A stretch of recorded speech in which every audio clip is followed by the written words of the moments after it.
I'm a blind father. The two children I've raised for 17 years, they're not my biological children. Now, their real father has sent them a letter. Their mother asked Kofun to read it aloud. In the letter, their birth father, Jurlamarel, said he had founded a new kingdom and invited the children to come join him. On the back of the letter was a symbol, an eye. Their mother understood its meaning instantly, but she knew too well how complicated human nature could be. She didn't want the children to go to this new kingdom, but both of them insisted they wanted to find Jurlamarel. That broke her heart. As their adopted father, I couldn't find the right words to say. I could only sit in silence, listening to a conversation that left me powerless. That night, we stopped to rest by the riverbank. Kofun sat by the fire, staring blankly into the flames. I knew what was on his mind, the talk we had earlier that day, and all I could do was offer quiet support.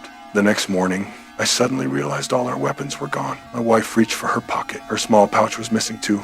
It was the only thing her father had left her. So I took the two children and went out to search. My ears caught a strange sound nearby. Following the noise, we came upon a spot littered with scraps and junk. That's when we noticed a strange structure. The children were curious about it. I told them it must belong to the scavengers, the Alkeni outcasts, known as the Opalites. They sleep during the day and move at night. It was likely they had taken our belongings. Upon hearing that, my daughter wanted to go take a look. I immediately stopped her. I didn't want her to get hurt, but she reminded me she could see. And besides, they were asleep. Time was short. I finally agreed to let her go. She crept toward the structure, a shelter built entirely from discarded junk with ropes strung around it as makeshift alarms. Reaching an open clearing, she found a tall pole in the center, covered with hanging trinkets and ornaments. Among them, she spotted her mother's pouch. Carefully, she took it down. But at that exact moment, someone was watching her, eyes locked on her every move. Not far away, we heard her scream. I rushed toward the sound as fast as I could, my hands searching the ground for direction. Soon, I found my daughter lying unconscious. I checked her breathing. Thankfully,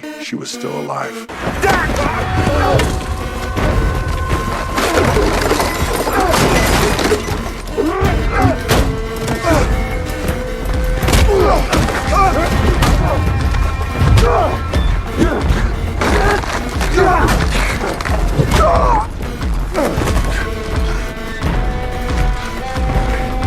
At that critical moment, I tackled the attacker to the ground. Kofun rushed over to check on his sister, but as I stood up, the enemy kicked me hard in the head. That surprised me. They were faster than I expected.